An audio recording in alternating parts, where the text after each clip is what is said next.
My name is Madison, and I came into this world as an afterthought, born to parents who were already in their 40s and had a 10-year-old daughter they considered more than enough. We didn't plan for you, my mother would often say, not maliciously, but matter-of-factly, as if stating the weather. If it wasn't for your grandparents' insistence. She'd trail off, leaving the rest unsaid, but the message was clear: I was here because my maternal grandparents had convinced my reluctant parents to have another child. They were overjoyed at the prospect of a second granddaughter, while my parents viewed me as an obligation they hadn't asked for. My sister, Sarah, was already deep into her own world of teenage concerns when I arrived. She wasn't cruel or mean, she simply acted as if I didn't exist. While I played with my dolls in the corner of our shared living room, she'd be sprawled on the couch, talking on the phone about boys and college applications, completely oblivious to my presence. "Sarah, honey, don't forget your SAT prep books," Mom would say, carefully arranging them in her backpack.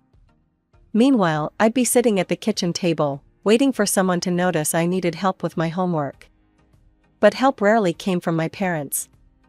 Instead, they developed a routine that shaped my entire childhood. Every morning, they'd drop me off at my grandparents' house. "You wanted her," my father would say to my grandfather, keys jingling in his hand as he prepared to leave for work. "She's all yours." My grandparents' house became my real home. They picked me up from school, helped me with my homework, took me to the park, and made sure I was fed and cared for. Only late at night would my parents come to collect me, usually looking tired and slightly annoyed at having to make the trip. "Madison," my grandmother would say, hugging me goodbye each night, "you're the best thing that ever happened to us." And in those moments, wrapped in her warm embrace, I could almost forget that I wasn't wanted elsewhere. This pattern continued day after day, year after year. While my sister prepared for her bright future, I learned to navigate life as an afterthought in my own home. But my grandparents' love was constant, unwavering, and it was in their home that I learned what it meant to be truly valued. One day, my grandfather would tell me as we worked on my math homework, "You'll understand that sometimes the best things in life aren't planned." He'd wink at me, and for a moment, the weight of being unwanted would lift from my small shoulders. With Sarah away at college, I thought things might change at home. Maybe my parents would finally see me, the daughter who remained. I couldn't have been more wrong. "Madison," my mother's voice reached me before I could even drop my backpack after school. "The house needs cleaning. Start with the bathrooms."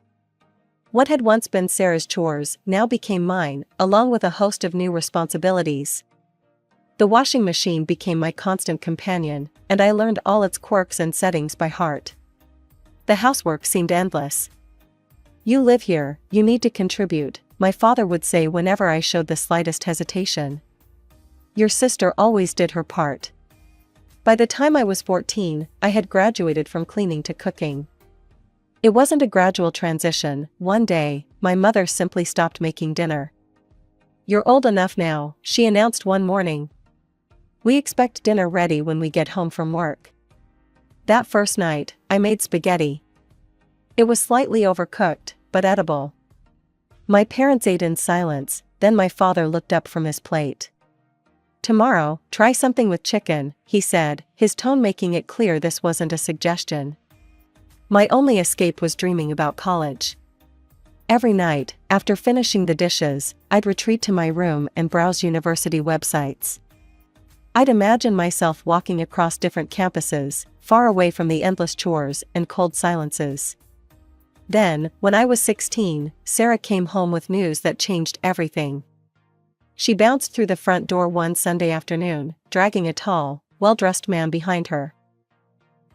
"Mom, Dad," she squealed. "This is James. We're engaged." You'd think someone had just announced they'd won the lottery. My parents literally jumped from their seats, my mother crying tears of joy.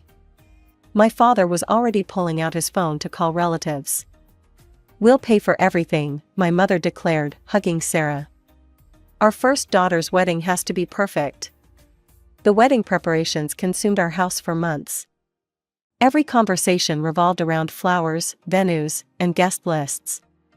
Money seemed to flow like water, designer dress, premium vendors, top-tier everything. My grandparents attended the wedding but seemed uncomfortable with the extravagance. I caught my grandmother frowning at the ice sculpture that probably cost more than a semester of college tuition. Grandfather just shook his head at the champagne fountain, but they kept their thoughts to themselves. 2 years later, I sat at our dinner table, 3 college acceptance letters spread before me. After years of playing Cinderella while maintaining straight A's, I'd been accepted to all my top choices. My heart raced as I told my parents the good news. "That's nice," my mother said, not looking up from her plate. "But we can't pay for it. We spent all our savings on your sister's wedding, even took out a loan for it. There's nothing left for college." "But, you paid for Sarah's college," I stammered. "That was different," my mother replied. "We saw potential in her." The silence at the dinner table was deafening after my mother's words about potential. I sat there, acceptance letters suddenly feeling heavy in my hands, as my parents continued eating as if they hadn't just shattered my dreams. "You should get a job," my father said between bites. "Save up some money, take out a student loan. That's what responsible adults do." I left the table without being excused, something I'd never dared to do before. My hands were shaking as I grabbed my phone and called my grandmother. Within minutes, I was walking through their familiar front door, tears streaming down my face. "Oh, sweetheart," my grandmother pulled me into a hug while I told them everything between sobs. My grandfather's face grew stern as he listened, but there was a glimmer in his eyes that I couldn't quite read. When I finished, they exchanged a knowing look. "Madison," my grandfather said, taking my hand, "we'd been expecting something like this." "What do you mean?" "We've watched how they've treated you all these years," my grandmother explained, "how they spent money on Sarah's education, her wedding. We knew they might do this to you." My grandfather stood up and walked to his study. When he returned, he was holding a folder. "We've been saving for your education since the day you were born," he said, opening the folder to reveal bank statements. "You can choose any of those 3 colleges. We've got you covered." That night, I went home and packed my things. Not everything, just what I needed. My parents were watching TV downstairs and barely looked up when I told them I was moving in with my grandparents. "Whatever you think is best," my mother said, her eyes never leaving the screen. Was that relief I heard in her voice? The next few weeks were a blur of college preparations. I chose to study financial analysis. Somehow, watching my parents' mismanagement of money had sparked an interest in doing things the right way. My grandparents helped me with every detail, from filling out forms to buying supplies. When I finally started classes that fall, it felt like stepping into a new world. The material was challenging, but I loved every minute of it. Each class felt like a step away from my old life and toward something better. My professors noticed my enthusiasm, and soon I was staying after class to discuss complex financial concepts. For the first time in my life, someone besides my grandparents saw potential in me, real potential. My second year of college was in full swing when my grandmother called with some interesting news about Sarah. "Your sister's having trouble," she said during one of our weekly calls. "Her marketing career isn't taking off like she hoped, and James can't seem to hold down a job. They're constantly asking your parents for money." I wasn't surprised when she told me they were getting it. "Your mother emptied her retirement account last month to help them with rent," my grandmother sighed. "They just can't say no to her." A year later, the situation got worse. Sarah and James couldn't make rent anymore, even with our parents' help. They moved back into my old bedroom, the one I'd spent years keeping spotlessly clean. The irony wasn't lost on me. Meanwhile, I was thriving. My professors had helped me land internships at prestigious financial firms, where I discovered I had a real talent for solving complex financial puzzles. Each challenging project made me more certain I'd chosen the right path. "You've got a natural instinct for this," my supervisor at Morgan Stanley told me during my performance review. "We'd love to have you back next summer." I kept my head down and focused on my studies, barely thinking about my family except during calls with my grandparents. But when I visited them during my senior year, I knew something was wrong the moment I walked through their door. My grandmother's usual warm smile seemed forced, and my grandfather, usually quick with a joke, sat quietly in his armchair. The house felt heavy with unspoken words. "What's wrong?" I asked over dinner, watching them push food around their plates. "And don't tell me it's nothing. I know you both too well." They exchanged a look I'd seen too many times before, the one that meant they were trying to protect me from something. Finally, my grandfather spoke. "Your parents came to see us last week," he said, his voice unusually tired. "They wanted their inheritance early." "What do you mean?" I put down my fork. "They're in trouble with the banks," my grandmother explained. "Multiple loans, credit card debt. They said they needed $200,000 to avoid bankruptcy." "And you gave it to them?" I couldn't keep the anger from my voice. My grandfather nodded. "We had to, Madison. They're still our daughter and son-in-law, despite everything. It was most of our savings, but..." "Most of your savings?" I was furious. "After everything they've done? After how they keep enabling Sarah's irresponsible behavior? After how they treated me?" "Sweetheart," my grandmother reached across the table to take my hand. "We know you're angry. But what's done is done. We'll be fine." But I kept getting angry. My parents, who'd never had money for my education, who'd treated me like a servant, had the audacity to demand money from the only people who'd ever truly cared for me. All because they couldn't say no to Sarah and couldn't manage their own finances. My hard work paid off after graduation. With glowing recommendations from my professors and impressive internship experiences, I landed a position at one of the top financial firms in the city. The starting salary was more than I'd ever dreamed of making. I found a modest one-bedroom apartment, nothing fancy but clean and safe. Every morning, I'd wake up grateful that I didn't have to cook breakfast for anyone but myself. My career flourished as I threw myself into each new challenge, earning promotions and bonuses that my younger self couldn't have imagined. Within a few years, I had enough saved for a down payment on my own place. The day I signed the mortgage papers, I couldn't help but think of my parents and Sarah, who'd never managed their money well enough to buy property. Not that they knew about my success, we hadn't spoken in years. Then came the call that changed everything. My grandfather had suffered a massive heart attack. By the time I reached the hospital, he was gone. My grandmother, who'd been by his side for over 50 years, seemed to lose her spark after that. Less than 2 months later, she followed him. I was arranging my grandmother's funeral when I heard a familiar voice behind me at the funeral home. "Madison? Do you want some help with the arrangements?" I turned to find my mother standing there, looking older and more tired than I remembered. Part of me wanted to tell her to leave, but something in her expression made me hesitate. "Sure," I heard myself say. "That would be nice." Over the next few days, as we planned the service, my parents began to open up.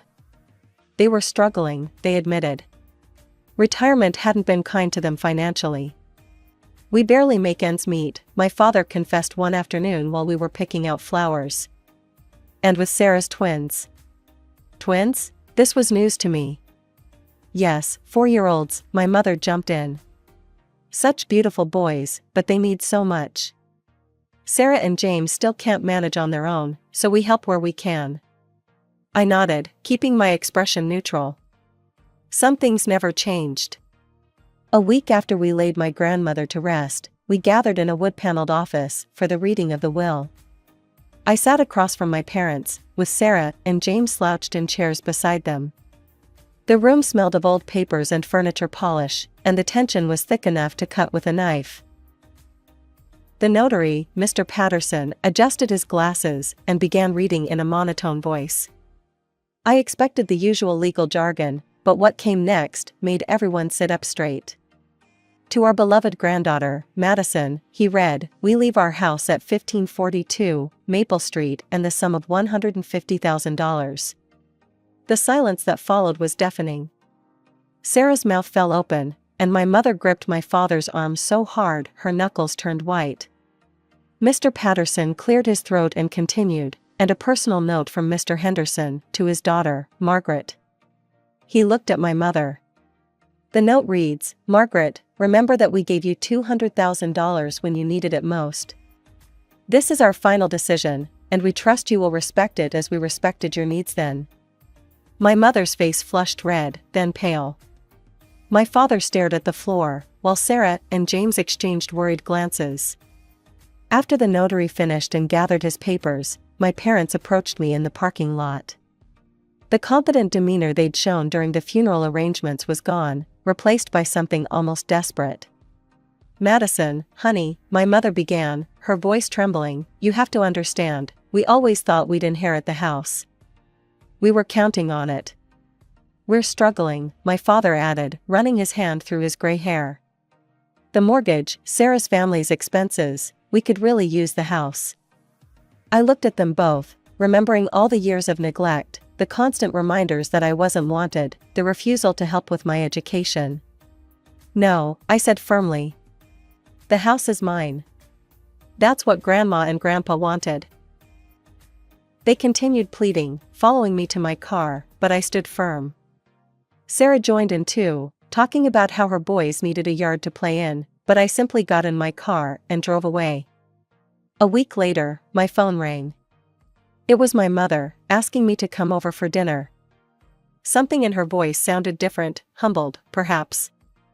Against my better judgment, I agreed. Pulling up to my childhood home was like stepping back in time, except everything looked shabbier than I remembered. The paint was peeling, the gutters sagged, and the once pristine lawn was patchy and overgrown. Inside, the house was crowded but clean. Sarah's twins, Tommy and Jake, ran circles around the living room while James half-heartedly told them to settle down. The boys were cute, they had Sarah's eyes and James's curly hair. "Madison," my mother smiled, pulling me into an awkward hug. "We made your favorite, pot roast." "That's not my favorite," I said automatically. "That's Sarah's favorite." An uncomfortable silence followed, broken by my father clearing his throat. "Well, why don't you tell us what your favorite food is? We'd love to know." And surprisingly, they seemed genuinely interested. Over dinner, they asked about my job, my apartment, my hobbies. They actually listened when I talked about my work in finance, though I could tell most of it went over their heads. That dinner led to another, then another. Soon, I was joining them for holidays, bringing gifts for the twins, even helping Sarah with their homework sometimes. When they mentioned the house needed repairs, I found myself offering to help. I paid for a new roof, fixed the heating system, repainted the exterior. Each time I wrote a check, my parents would tear up with gratitude. "You're too good to us," my mother would say, hugging me. "We don't deserve this." You're right, I would think, but never say it aloud. Because despite everything, despite all the years of hurt and neglect, some small part of me still wanted to believe people could change. The years passed, and my career continued to flourish. Each promotion brought new opportunities, and my investment portfolio grew substantially. Meanwhile, my relationship with my parents seemed to strengthen. They were getting older, both were over 70 now, and I found myself wanting to do something meaningful for them. "I'd been thinking," I said during one of our Sunday dinners, watching my father struggle up from his chair. "This house isn't really suitable for you anymore. I want to buy you a new house. Something single-story, with a nice garden, but easier to maintain. Something that would be comfortable for your retirement years." Their reactions surprised me, actual tears of joy. We spent the next few weeks house hunting together, and finally found the perfect place, a beautiful ranch-style home in a quiet neighborhood, with wide doorways and no stairs. After closing my checkbook, my parents couldn't stop talking about how excited they were. "We need to have a proper housewarming party," my father declared. "Let us arrange everything. It's the least we can do." "That would be lovely," I agreed, planning to present them with the deed during the celebration. "Just let me know when." Weeks passed. I was busy with work, but I kept expecting an invitation.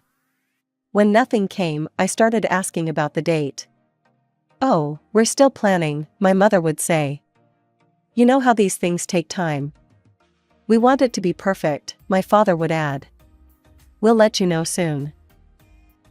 Something about their vague responses niggled at me. One evening, after another deflecting phone call from my mother, I found myself typing Sarah's name into Facebook. I hadn't looked at her profile in years, we weren't connected on any social media.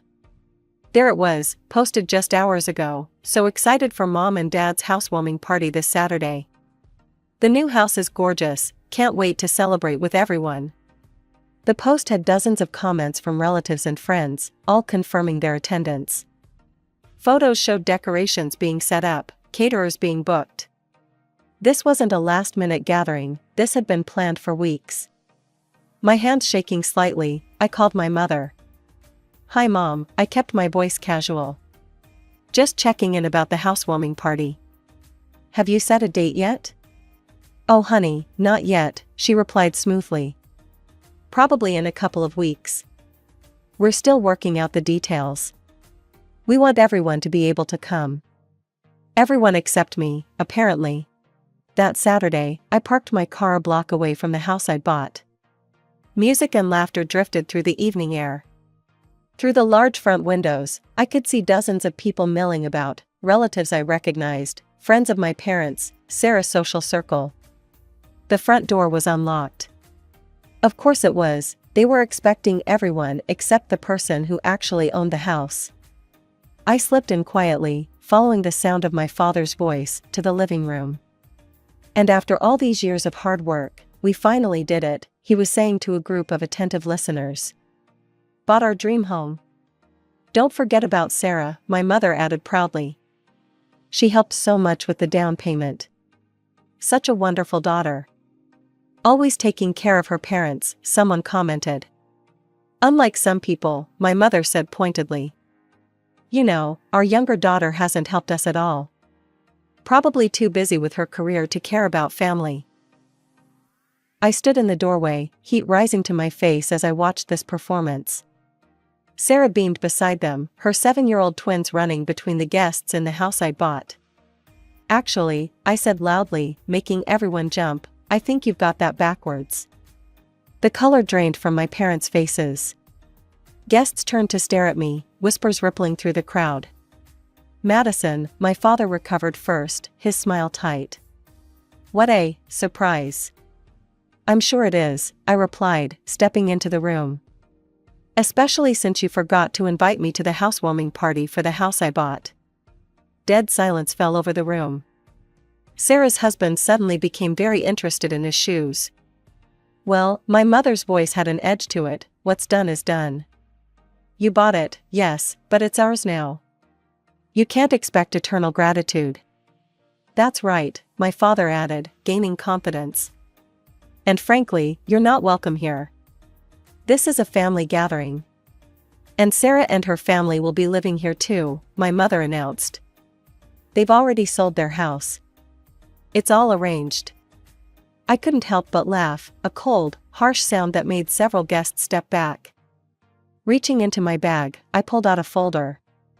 You seem to be confused about something, I said, opening the folder to reveal the deed and ownership papers. This house belongs to me. I never signed it over to you. I was planning to give it to you tonight, at what I thought would be a proper housewarming party. My mother's face went from pale to ashen. My father started to sputter. And now? I turned to address the stunned guests. Now, I'd like everyone to leave. This is my house, and the party's over. You can't do this, my mother's voice rose to a shriek. We're your parents. No, I said quietly. You're just the people who gave birth to me. My real parents, my grandparents, taught me that family means more than blood. They also taught me about finances, which is why I own this house and you don't. They left in tears, my parents, Sarah, James, the twins, and all their guests. I watched from the front porch as they drove away, one by one, until the street was empty. After a few weeks, I learned they'd used the money from selling their own house to buy an apartment. Sarah, James, and the twins moved in with them. They tried calling me for weeks, but I blocked their numbers, their emails, their social media accounts. The house? I sold it a month later and put the money in my account. Someday, I'll have my own children, and I promised myself they'll never have to earn my love or compete for my attention. Unlike my parents, I'll love my children equally and unconditionally, the way my grandparents loved me.